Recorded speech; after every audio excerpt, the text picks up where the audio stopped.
Good evening, नमस्कार, आदाब, सत श्री अकाल, वेलकम और हार्दिक अभिनंदन है, हार्दिक स्वागत है। तो जैसा कि आप लोग जानते हैं कि हमारा जो चैप्टर चल रहा था वो इंडियन पॉलिटी में जो चल रहा था वो पावर ऑफ प्रेसिडेंट चल रहा था, और हम पढ़ रहे थे बिल के रिगार्डिंग, और जिसमें हमने मनी बिल पढ़ लिया है पूरी तरीके से, और उसमें अभी तक किसी का भी डाउट नहीं है। हालांकि कुछ बच्चों के डाउट्स थे, वो मैंने क्लियर कर दिए हैं, और अगर फ्यूचर में भी कोई डाउट आता है तो आप उसको डाउट सेक्शन में सेंड कर दीजिएगा, ठीक है।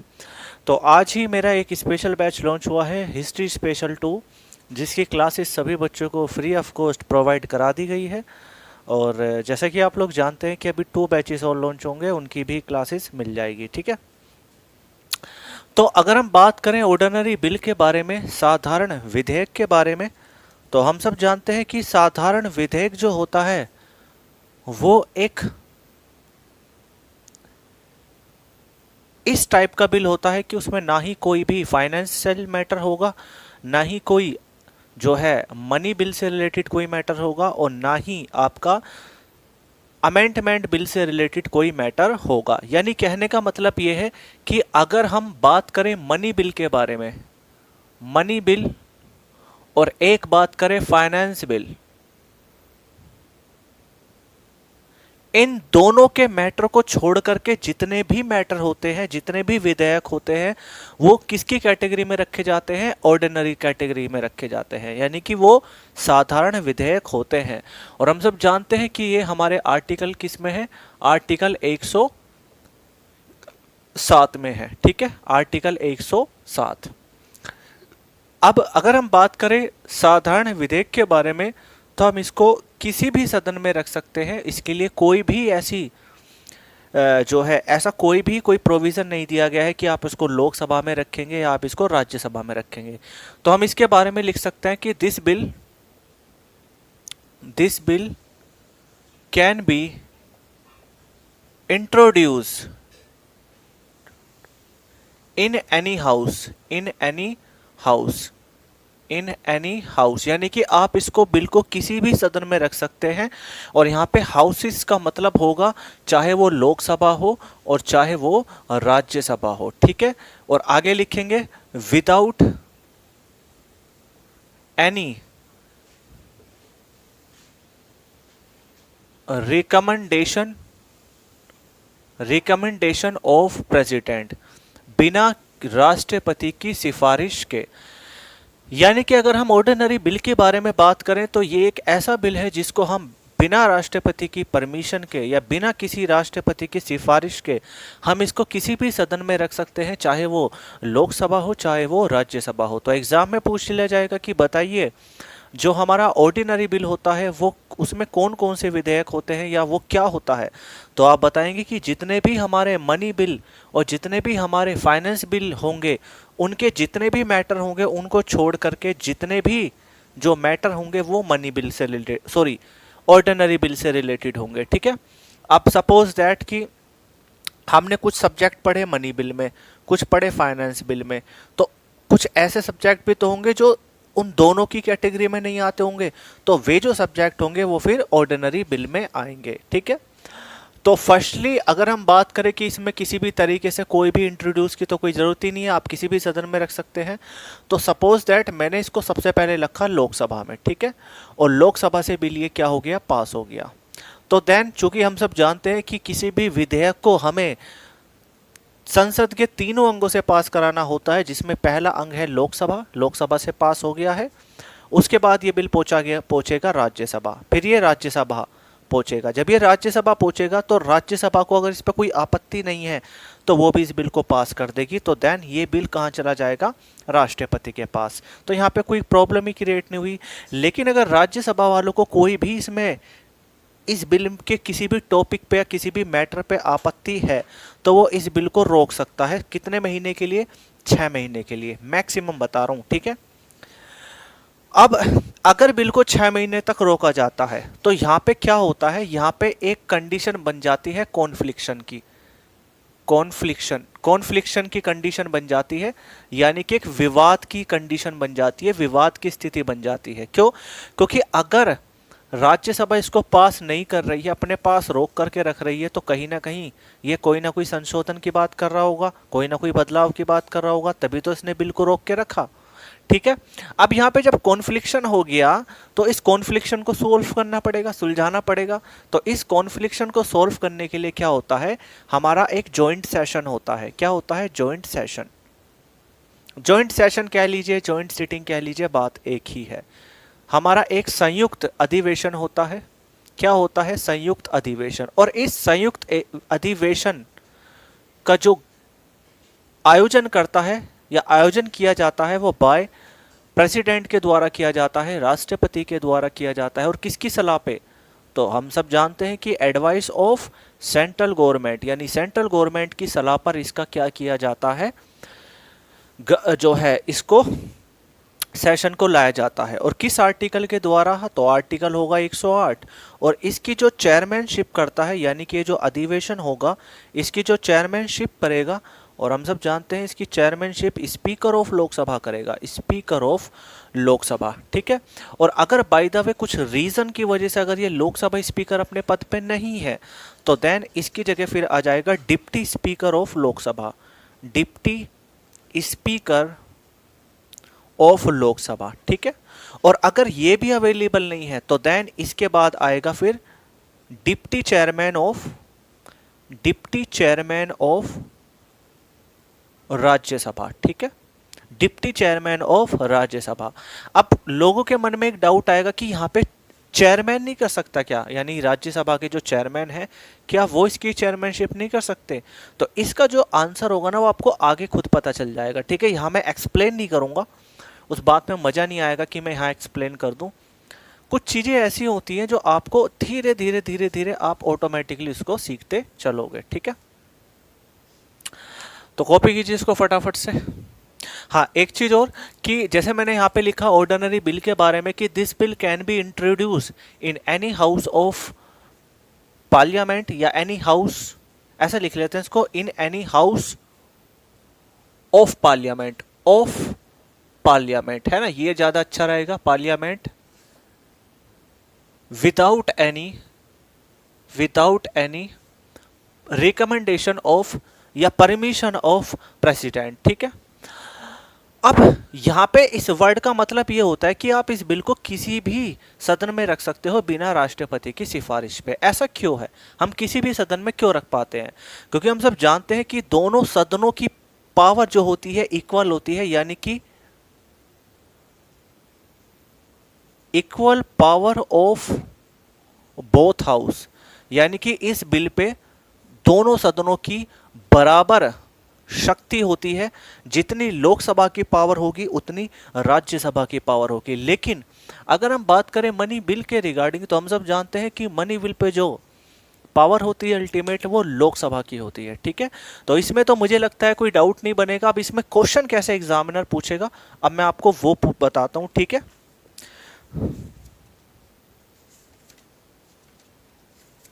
देखो पॉलिटी में क्या होता है कि पॉलिटी में बहुत से टॉपिक्स ऐसे हैं, मैं आपको बताना चाहता हूँ। मुझे ऐसा लगता है कि कुछ बच्चे यहाँ पे एक्सपेक्टेशन ज़्यादा रख रहे हैं पॉलिटी में कि सर पॉलिटी में भी पढ़ा दिए। फिर तो अगर जो बच्चा चाहता है कि नहीं मुझे और डीप पढ़ना है तो उसके लिए फिर एक ही ऑप्शन बचता है कि वो सिविल सर्विसेज का जो है ज्वाइन करे, है ना। लेकिन एसएससी पीसीएस के लिए बहुत ही सफिशिएंट है ये। इससे ज़्यादा आप पढ़ेंगे तो कोई फ़ायदा नहीं होगा आपको एग्ज़ाम में। ठीक है ना, आपके एग्ज़ाम में जितनी चीज़ें रिलेवेंट है उतनी चीज़ें मैं आपको बता रहा हूँ। ठीक है ना, इसको एक बार कॉपी कीजिए फटाफट से।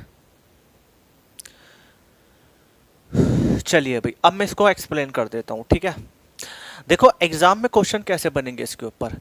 एग्जाम में क्वेश्चन बनेगा कि बताइए ऑर्डिनरी बिल हमारे संविधान के किस आर्टिकल में दिया गया है, तो आर्टिकल 107।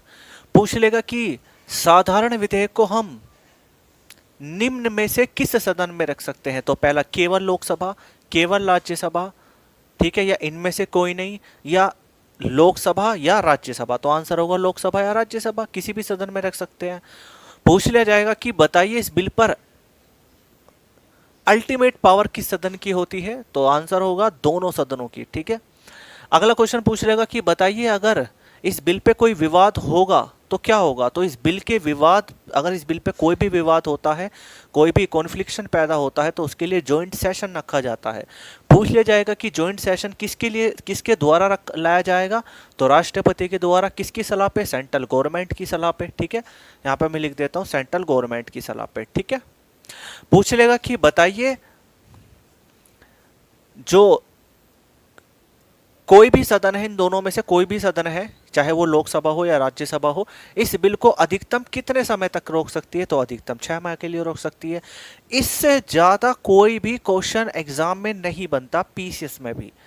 अभी कल ही काफी सारे बच्चों का पीसीएस का एग्जाम हुआ है, और पॉलिटी स्पेशल 6, 7 और 8 की डिमांड आ चुकी है, क्योंकि पॉलिटी जब बच्चों ने देखा ना कि बैच को पढ़ के रिजल्ट आया है, तो सोचेगा कि अगर पॉलिटी स्पेशल जो 6 इसका भी अपग्रेड बैच बनेगा स्पेशल आईएएस के लिए, जो कि चल रहा है, पॉलिटी स्पेशल 4 तो चल रहा है, पॉलिटी स्पेशल 6 आएगा, तो वो कितना अपग्रेड होगा, और इतनी कम फीस में।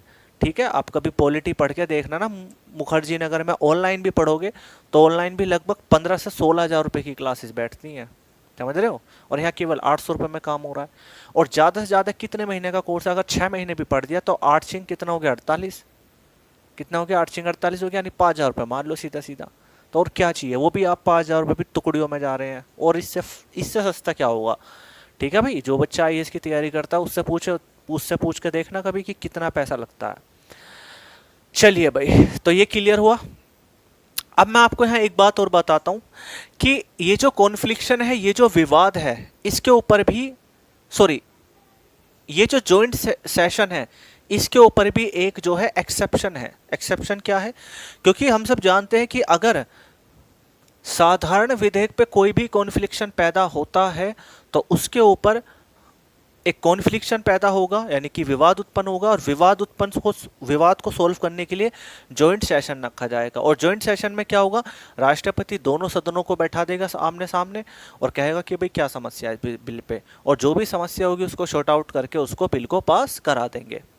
लेकिन अगर हम बात करें जॉइंट सेशन के एक्सेप्शन केस के बारे में, यानी कि अपवाद के बारे में, एक्सेप्शन केस के बारे में बात करें, तो इसमें पहला एक्सेप्शन होगा क्या, पहला एक्सेप्शन होगा अमेंडमेंट बिल। अमेंडमेंट बिल यानी कि संशोधन बिल। अगर कोई भी संशोधन का बिल है, कोई भी संशोधन का बिल है, और उस पर कोई भी कॉन्फ्लिक्शन हुआ, कोई भी विवाद हुआ, तो उसके लिए जॉइंट सिटिंग नहीं आएगी। और अगर मनी बिल हुआ तो उसके लिए भी जॉइंट सिटिंग नहीं होगी। और सेकंड होगा आपका इन स्टेट बिल।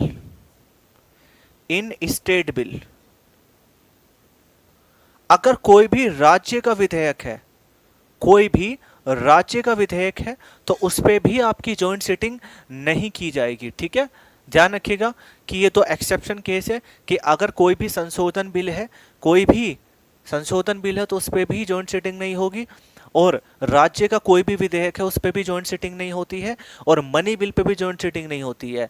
ठीक है, क्योंकि देखो, अब अगर बात करें कि अगर राज्यसभा वाले रोक लेते हैं मनी बिल को, तो वहां पे क्या होता है, वहां पे ये होता है कि अगर राज्यसभा वाले उसको पास कर रहे हैं तो फिर तो कोई दिक्कत ही नहीं है, वो केवल उनसे सहमति मांगते हैं, सहमति दे रहे हैं तो ठीक है। और अगर वो सहमति नहीं देंगे राज्यसभा वाले, तो मनी बिल को क्या करेंगे, ज़्यादा से ज़्यादा मैक्सिमम 14 दिन तक के लिए रोक लेंगे। और अगर 14 दिन के बाद भी कोई रिजल्ट नहीं आता राज्यसभा से, तो देन वो राज्यसभा की तरफ से पास मान लिया जाता है। ठीक है, फिर वो अल्टीमेट राष्ट्रपति के पास चला जाएगा, और वहां पे वो अपनी साइन सिग्नेचर कर देंगे और वो पारित हो जाएगा, एक एक्ट बन जाएगा। ठीक है, इतनी बात बताओ क्लियर हुई कि नहीं हुई। तो अभी हमने क्या पढ़ा, अभी हमने पढ़ा केवल और केवल जॉइंट सिटिंग जो होती है उसका एक एक्सेप्शन केस है कि अमेंडमेंट बिल और राज्य विधेयक के बिल के लिए कोई भी किसी भी तरीके की जॉइंट सिटिंग नहीं होगी। ठीक है, चलिए डस्टर कहां गया। अब हम बात करते हैं फाइनेंस बिल के बारे में। ठीक है, फाइनेंस बिल के बारे में देखो, मैंने आपको बताया था कि अगर हम बात करें फाइनेंस बिल के बारे में, तो हम सब जानते हैं कि जो हमारा फाइनेंस बिल होता है वो दो प्रकार से हम उसको ले सकते हैं। पहला होगा मनी बिल और दूसरा होगा रिलेट टू ऑर्डिनरी बिल। क्या होगा? Relate to ordinary bill. ठीक है, अब चूंकि सबसे पहले हम बात करते हैं फाइनेंस बिल के बारे में, तो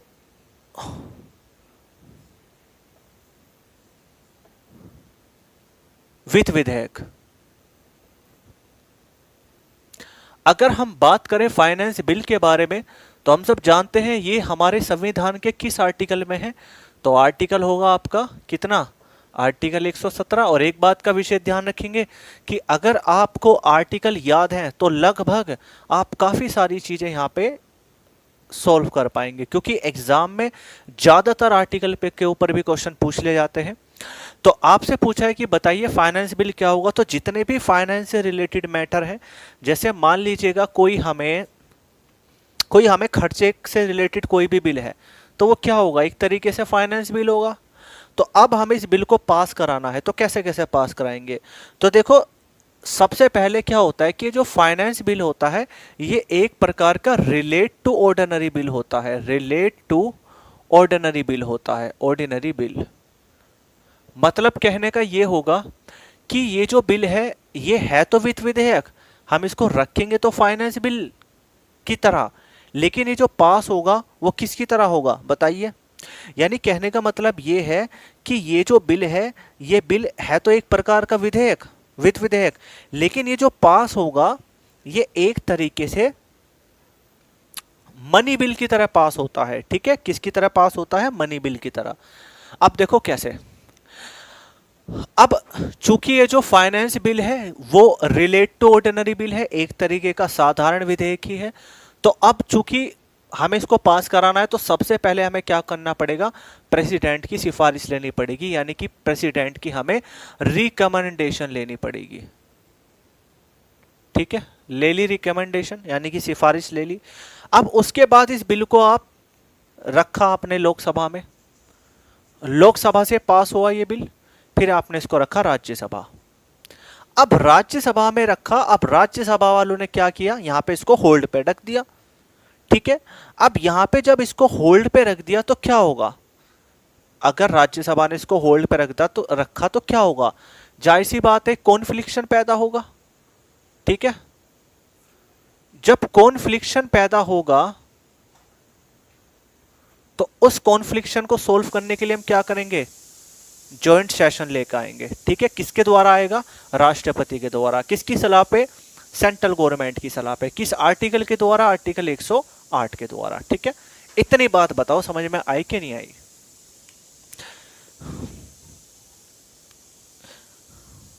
हाँ, एक चीज और बता देता हूं इसमें, ये जो बिल है ये आप किसी भी सदन में इंट्रोड्यूस करा सकते हैं, यानी कि एनी हाउ, बल्कि ऐसा लिख लो,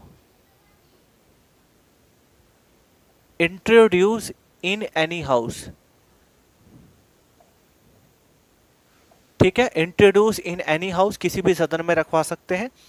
और साथ ही इस बिल पर यानी कि equal power of both house, यानी कि इस बिल पर इक्वल पावर होती है, यानी बिल पर इक्वल पावर होती है लोकसभा की भी और राज्यसभा की भी। इसको एक बार कॉपी करो, फिर मैं एक्सप्लेन करता हूं कि एक्चुअल में इसका मतलब क्या है। ठीक है,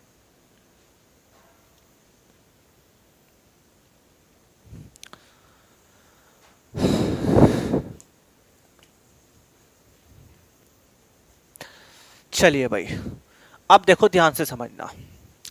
देखिएगा, अगर हम बात करें फाइनेंस बिल के बारे में तो फाइनेंस बिल जो होते हैं उसको हम दो तरीके से होते हैं। पहला होता है मनी बिल, क्योंकि मैंने आपको बताया था कि जितने भी मनी बिल होते हैं वो सभी फाइनेंस बिल होते हैं।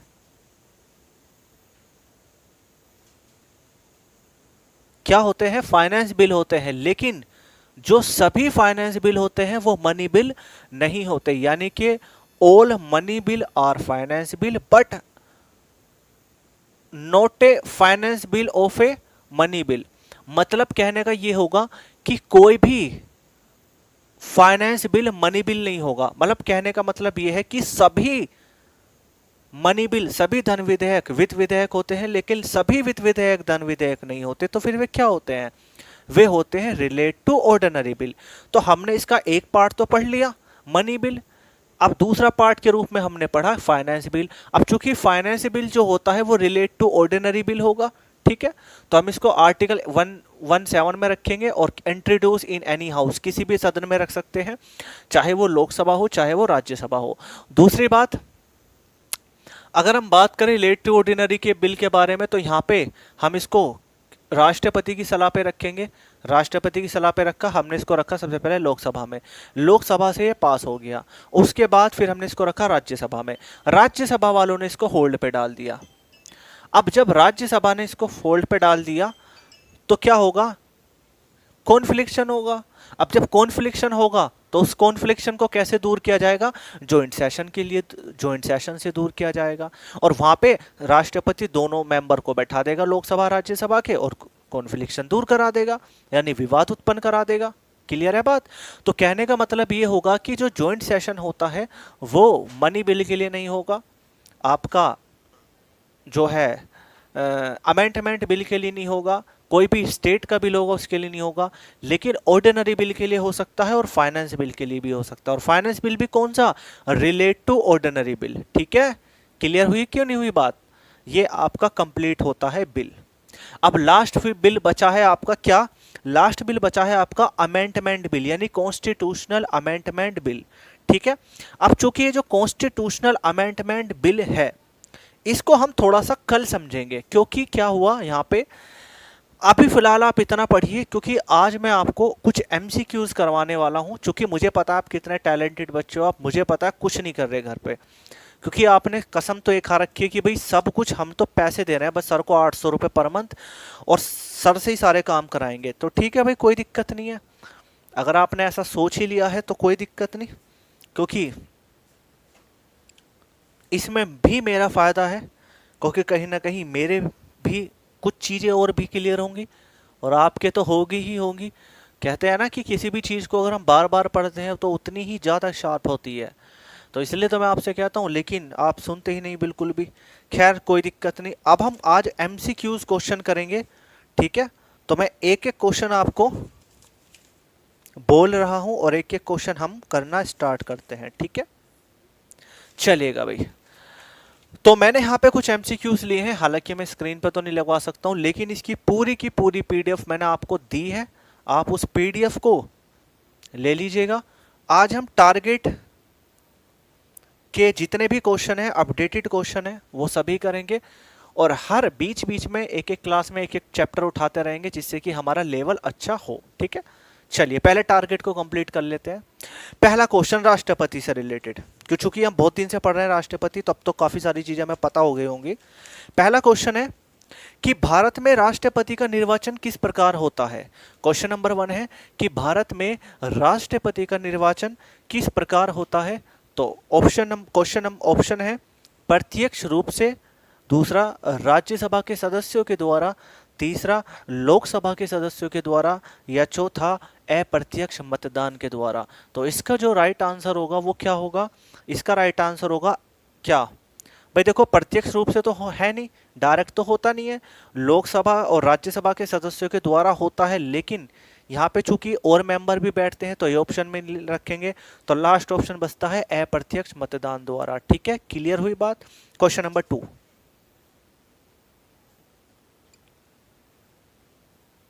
एक मिनट रुकिएगा, है आपका प्रत्यक्ष रूप से, दूसरा राज्यसभा के सदस्यों के द्वारा, तीसरा लोकसभा के सदस्यों के द्वारा, या चौथा अप्रत्यक्ष मतदान से।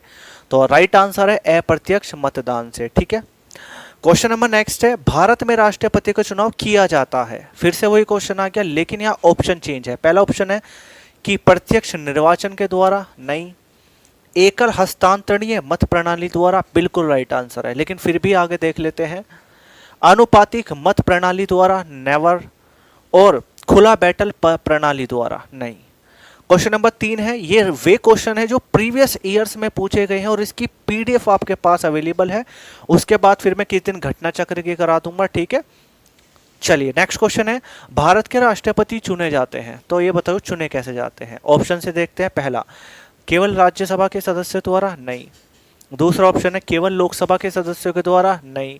तीसरा केवल राज्यों की विधानसभाओं और लोकसभा के सदस्यों के द्वारा, नहीं।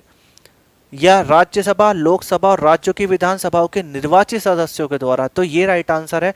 हालांकि यहाँ पे उसने एक बात मिस कर दिया, क्योंकि दिल्ली और पुदुचेरी की भी तो मेंबर बैठते हैं। मैंने बताया था कि एक हमारा 17वां संविधान संशोधन हुआ था 1992 में, और इस 17वें संविधान संशोधन के द्वारा दिल्ली और पुदुचेरी के जो प्रतिनिधि हैं उनको भी जो है मौका मिला था राष्ट्रपति के चुनाव में बैठने का, ठीक है। तो वो भी वोटिंग करते हैं, क्योंकि वो बात दे नहीं रखी है, तो इस हिसाब से तो हम यही ऑप्शन रखेंगे। नेक्स्ट क्वेश्चन है कि भारत के राष्ट्रपति के उम्मीदवार के प्रस्ताव का अनुसमर्थन किया जाना चाहिए कम से कम 20 निर्वाचकों के द्वारा, 10 निर्वाचकों के द्वारा, 50 निर्वाचकों के द्वारा या 15 निर्वाचकों के द्वारा। तो राइट आंसर है 50 निर्वाचकों के द्वारा। हम सब जानते हैं कि 50 जो है क्या होते हैं, प्रस्तावक होते हैं, 50 प्रस्तावक होते हैं, और 50 क्या होते हैं, यानी कि पहला होता है प्रपोजल, दूसरा होता है सेकेंडर। ये कंसेप्ट मैं आपको अभी आगे चल के बता दूंगा, ठीक है। क्या होगा इसके बारे में मैं आपको आगे बताऊंगा। नेक्स्ट है राष्ट्रपति के निर्वाचन में राज्य का मुख्यमंत्री मतदान करने के लिए पात्र नहीं होता यदि वह स्वयं प्रत्याशी हो, नहीं, गलत।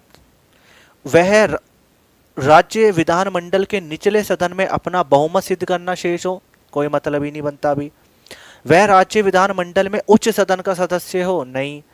वह राज्य विधानमंडल में निम्न सदन का सदस्य हो, ये गलत है, क्योंकि हम सब जानते हैं कि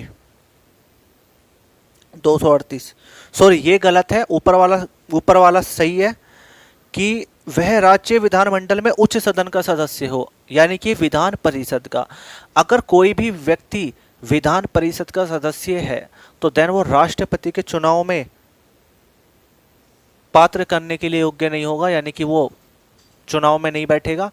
विधानसभा का सदस्य बैठेगा नहीं, एमएलए और एमपी बैठते हैं, ना कि एमएलसी बैठते हैं, ठीक है। और जो विधान परिषद होती है वो क्या होती है, उच्च सदन ही तो होता है। नेक्स्ट है राष्ट्रपति के उम्मीदवार के लिए क्या आवश्यक नहीं है। तो पहला आयु 35 वर्ष आवश्यक है, पढ़ा लिखा ना हो, यही है गलत, ठीक है, यही आवश्यक नहीं है।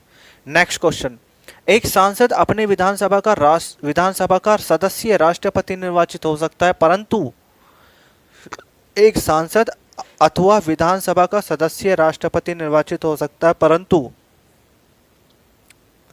कुछ कंडीशन है। मतलब क्वेश्चन ये है कि कोई भी सांसद है और कोई भी विधानसभा का सदस्य है, वो राष्ट्रपति निर्वाचित हो सकता है। और अगर होता है तो क्या होगा, तो चुनाव लड़ने से पहले उसे अपनी सदस्यता से त्यागपत्र देना पड़ेगा, नहीं। अपने निर्वाचन से 6 माह के अंदर सदस्यता छोड़नी पड़ेगी, नहीं। निर्वाचित होने के तुरंत उपरांत अपनी सदस्यता छोड़नी पड़ेगी, ये बिल्कुल करेक्ट है, ठीक है। तो ऑप्शन होगा सी, 240 का सी, ठीक है। नेक्स्ट क्वेश्चन है, फटाफट करते हैं ना इनको। चलिए भी नेक्स्ट है, भारतीय संविधान का कौन सा अनुच्छेद राष्ट्रपति के पद के लिए पुनः निर्वाचन की योग्यता निर्धारित करता है। अब देखो जैसा ऑप्शन है आर्टिकल 52, आर्टिकल 55, आर्टिकल 54, आर्टिकल 57। तो राइट आंसर है आर्टिकल 54, क्योंकि मैंने आपको बताया था आर्टिकल 54 क्या है, भारत का एक ही राष्ट्रपति होगा, देयर है प्रेसिडेंट ऑफ इंडिया।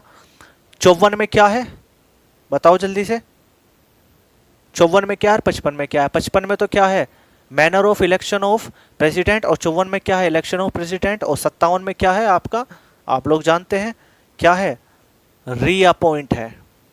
तो 241 का डी बिल्कुल करेक्ट आंसर है। नेक्स्ट, अगर भारत के राष्ट्रपति के चुनाव में कोई विवाद है तो उसका विवाद किसको सौंपा जाता है। तो मैंने किसको बताया था, सुप्रीम कोर्ट को सौंपा जाता है। अगर सुप्रीम कोर्ट, मतलब कहने का मतलब ये है कि राष्ट्रपति का उपराष्ट्रपति का जो चुनाव में कोई भी विवाद होता है, कोई भी कॉन्फ्लिक्शन होता है, तो वहां पे सुप्रीम कोर्ट जो है क्या करेगा, उस पे विवाद को सॉल्व करेगा। नेक्स्ट है, राष्ट्रपति 5 वर्ष तक अपने पद पर रहता है। पहला पॉइंट, अपने निर्वाचन की तारीख से, संसद के द्वारा निर्धारित तिथि से, अपने पद ग्रहण के दिन से, या निर्वाचित आयोग द्वारा घोषित तिथि से। तो इसका राइट आंसर है कि अपने पद ग्रहण के दिन से, जिस दिन वो शपथ ले लेता है उस दिन वो जो है उसके जो टेन्योर होता है वो स्टार्ट हो जाता है। मान लीजिएगा मैंने आज चुनाव जीते तो मैं आज से ही राष्ट्रपति नहीं हूं, जब तक मैं शपथ नहीं लूंगा तब तक मैं राष्ट्रपति नहीं कहलाऊंगा, और जिस दिन मैं शपथ लूंगा उस दिन मेरा टेन्योर स्टार्ट हो जाएगा।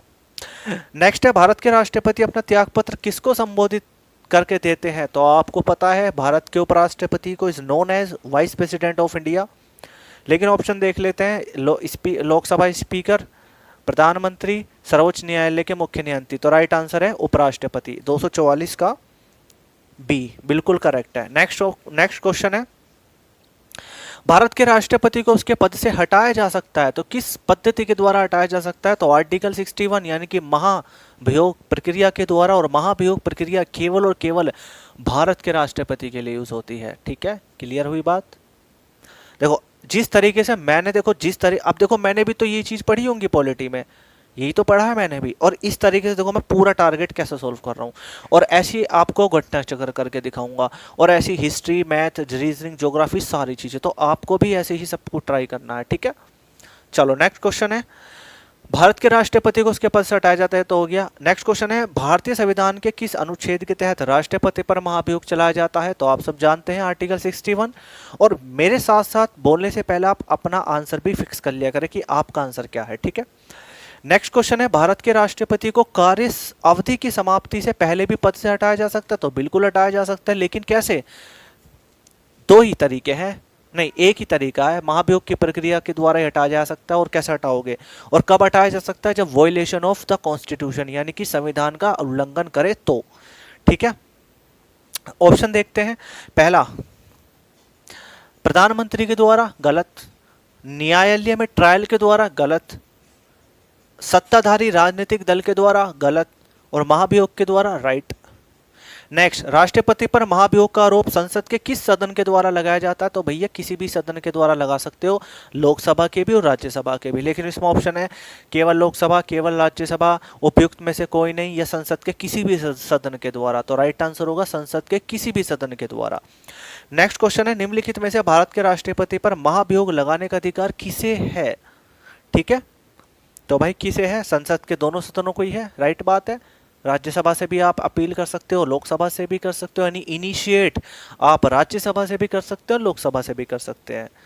ठीक है भाई। नेक्स्ट, निम्नलिखित में से कौन सा भारत के राष्ट्रपति का निर्वाचक गण का तो भाग है? ध्यान से सुनना क्वेश्चन, भारत के राष्ट्रपति के निर्वाचक गण का तो भाग है, परंतु महाभियोग का भाग नहीं है। तो कहने का मतलब ये होगा कि ऐसा व्यक्ति बताना है जो चुनाव में भी तो बैठता है लेकिन महाभियोग में नहीं बैठता।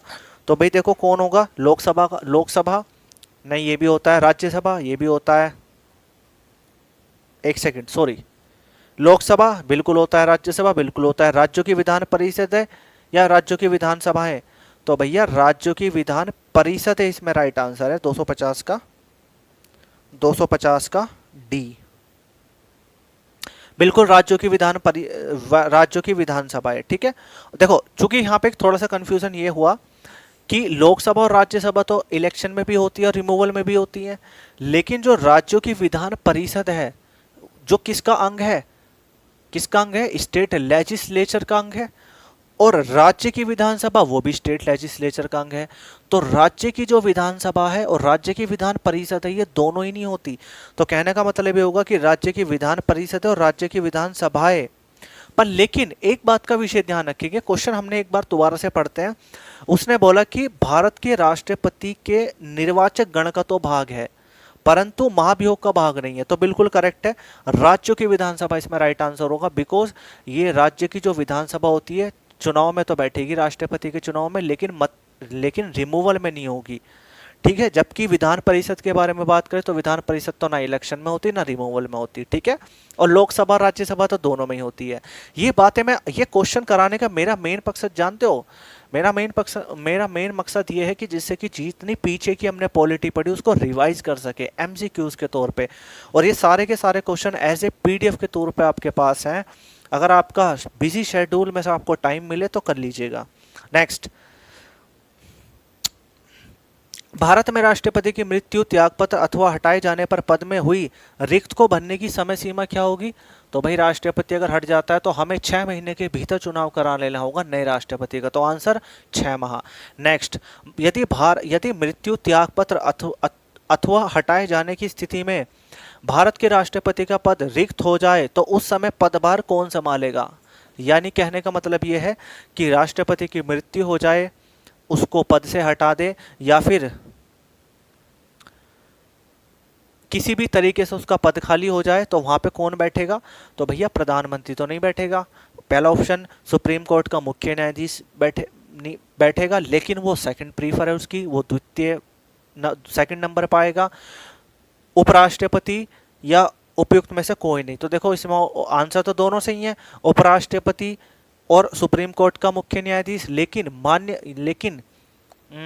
प्रीफरेंस के हिसाब से, है ना, प्रीफरेंस के हिसाब से जो पहला नंबर होगा वो उपराष्ट्रपति का होगा, दूसरा नंबर सीजीआई का होगा, तीसरा नंबर सीनियर जज ऑफ सुप्रीम कोर्ट का होगा। ये कंसेप्ट क्लियर हो रहे हैं हमारे, और कुछ नहीं हो रहा है। नेक्स्ट, यदि भारत के राष्ट्रपति का पद रिक्त हो और कोई भी, ये तो हो गया, भारत का कार्यपालिका का अध्यक्ष कौन है? तो इज नोन एज, आर्टिकल 53 में क्या दिया गया है आप सभी जानते हैं। तो एग्जीक्यूटिव का हेड कौन होता है? राष्ट्रपति। संविधान के निम्नलिखित अनुच्छेदों में से किस एक के अंतर्गत संघ की कार्यपालिका शक्ति है? तो आर्टिकल 53, एक बार मैं कंफर्म कर लेता हूं, 255 राइट आंसर सी बिल्कुल करेक्ट है। आर्टिकल 53 में दिया गया है क्या कि समस्त कार्यपालिका शक्ति राष्ट्रपति में निहित होंगे, यानी कि all executive power shall be vested in president. Next, भारतीय संविधान में केंद्र सरकार की अधिशासी शक्तियों को किस में निहित किया गया है? अधिशासी शक्तियों को किस में निहित किया गया है? तो भैया भारत के राष्ट्रपति में निहित किया गया है। तो कितना होगा? बिल्कुल राइट आंसर है, भारत की राष्ट्रपति में अधिशासी शक्तियां। नेक्स्ट, भारतीय संविधान के निम्नलिखित में से किस संशोधन के द्वारा राष्ट्रपति को कोई भी मामला मंत्रिपरिषद द्वारा पुनः विचार किए जाने के लिए वापस भेजने का अधिकार दिया गया है? देखो कोई भी संशोधन है और उस संशोधन पे कोई भी संशोधन है मान लो, तो उसमें उस बिल को वो वापसी मंत्रिपरिषद को भेज देते हैं रिकंसिडरेशन के लिए, यानी पुनः विचार के लिए। तो ये जो एक रूल आया है, ये जो ये हुआ है चेंज, ये किस संविधान संशोधन के द्वारा हुआ है? तो याद रखिएगा 44, अब सॉरी 42। अब आपको कैसे पता चलेगा? तो जब मैं आपको संशोधन पढ़ाऊंगा ना कि संशोधन 1 में क्या हुआ, संशोधन 2 में क्या हुआ, संशोधन 3 में क्या हुआ, तो वो चीजें वहां क्लियर हो जाएंगी। ठीक है, अगला क्वेश्चन। भाई मजा आ रहा है नहीं क्वेश्चन करने में?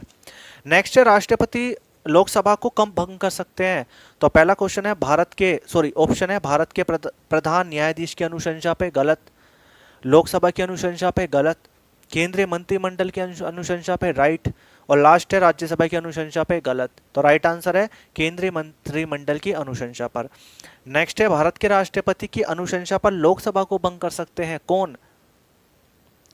राज्यसभा वाले, चुनाव आयोग वाले, भारत के मुख्य न्यायाधीश, या मंत्रिपरिषद? तो मंत्रिपरिषद, क्योंकि मंत्रिपरिषद ही एक ऐसा है जो राष्ट्रपति से सिफारिश करके लोकसभा भंग करवा सकता है। और अगर मंत्रिपरिषद नहीं है तो वहाँ ऑप्शन में मिलेगा पीएम, क्योंकि हम सब जानते हैं कि जो पीएम होता है वो मंत्रिपरिषद का हेड होता है। तो वहाँ पे मंत्रिपरिषद की बात कह ले या पीएम की बात कह ले, बात एक ही है। नेक्स्ट क्वेश्चन होगा कि लोकसभा व राज्यसभा की संयुक्त बैठक किसके द्वारा आयोजित की जाती है? बताओ, क्या बताया था अभी मैंने? ज्वाइंट सेशन, ज्वाइंट सिटिंग किसके द्वारा की जाती है? राष्ट्रपति के द्वारा। किस आर्टिकल के द्वारा? आर्टिकल 108 के द्वारा। नेक्स्ट, भारत के राष्ट्रपति से संबंधित निम्नलिखित कथनों में से कौन सा कथन सही नहीं है? पहला, वह संसद का एक संघटक भाग है। दूसरा, वह दोनों सदनों में चर्चा में भाग लेता है। ये तो बिल्कुल ठीक है। वह प्रत्येक वर्ष दोनों सदनों की संयुक्त बैठक को संबोधित करता है। बिल्कुल करता है। किस आर्टिकल के द्वारा? इस नोन एज आर्टिकल 87। वह किन्हीं परिस्थितियों में अध्यादेश लागू कर सकता है? भैया बिल्कुल कर सकता है। वह संसद का एक संघटक भाग है। अब बताओ जरा कौन सा होगा? तो आंसर होगा इसका, वह संसद की दोनों सदनों में भाग लेता है। वह दोनों सदनों की चर्चा में भाग लेता है। देखो ये गलत है। देखो क्या होता है कि संसदों की चर्चा ये अलग है। चर्चा का मतलब क्या होता है? डिस्कशन, और डिस्कशन में कभी राष्ट्रपति नहीं बैठता। ठीक है, ध्यान रखेंगे।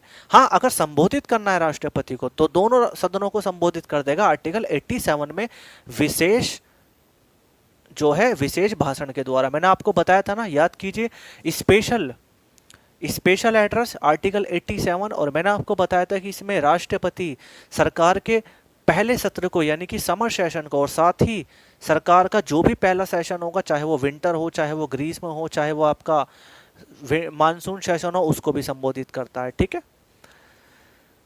नेक्स्ट होगा आपका, देखो भाई इससे आगे के जितने भी क्वेश्चन है ना, मैं आपको कुछ क्वेश्चन स्किप करा रहा हूं क्योंकि आपने वो चीज पढ़ी नहीं है। ठीक है,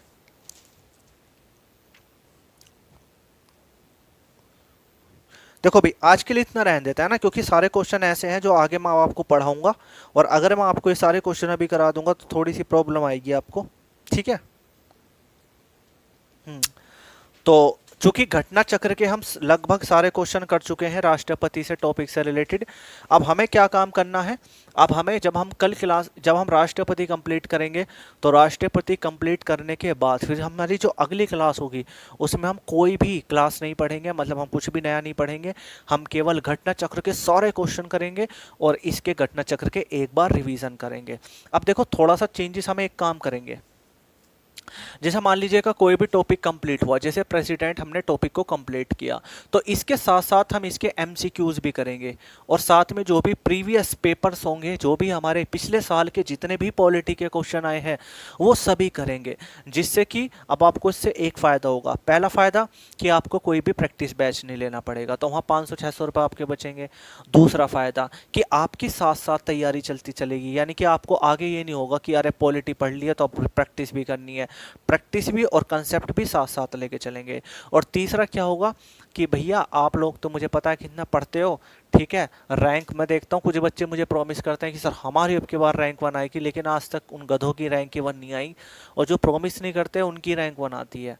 तो भैया वादा मत करो, ठीक है, वादा समझ जाओ क्या होता है। ठीक है, चलिए, तो thank you very much to all of you, इस सत्र को जो है ज्वाइन करने के लिए आपका थैंक यू वेरी मच। और आज आपके पास हिस्ट्री स्पेशल की क्लास आ जाएगी, आप उसको पढ़िएगा, उसको समझिएगा, और क्लास 1 क्लास 2 आपको फ्री ऑफ कॉस्ट मिलेगी, और थर्ड क्लास आपको उसको मिलेगी जो बच्चा बैच को परचेज करेगा। ठीक है, और भाई जैसे पॉलिटिक वाला बैच है बिल्कुल सक्सेसिव डीप, ऐसी हिस्ट्री का भी बहुत ही ज़्यादा डीप बैच है, उसमें भी एमसीक्यूज़ होंगे, उसमें भी सारी चीज़ें होंगी, जिसकी फ़ीस है 599 यानी कि 600 रुपये पर मंथ, और उसका जो ड्यूरेशन है वो 3 महीने है, यानी कि अगर हम बात करें 3 महीने भी अगर वो बैच चलता है तो 1800 रुपये में आपको परफेक्ट हिस्ट्री पढ़ने को मिल रही है विथ प्रैक्टिस, तो इससे बड़ा सस्ता क्या होगा। ठीक है भाई, चलिए भाई, तो जो नकली लोग हैं उनसे बचिए, और ये जो 3-3 4-4 हज़ार रुपये में जो जीएस पढ़ा रहे हैं कि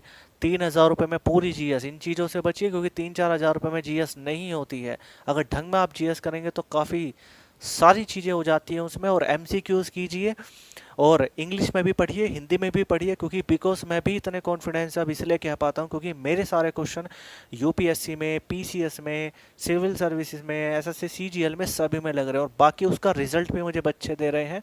ठीक है, तो thank you very much to all of you, bye bye, good night, take care, bye.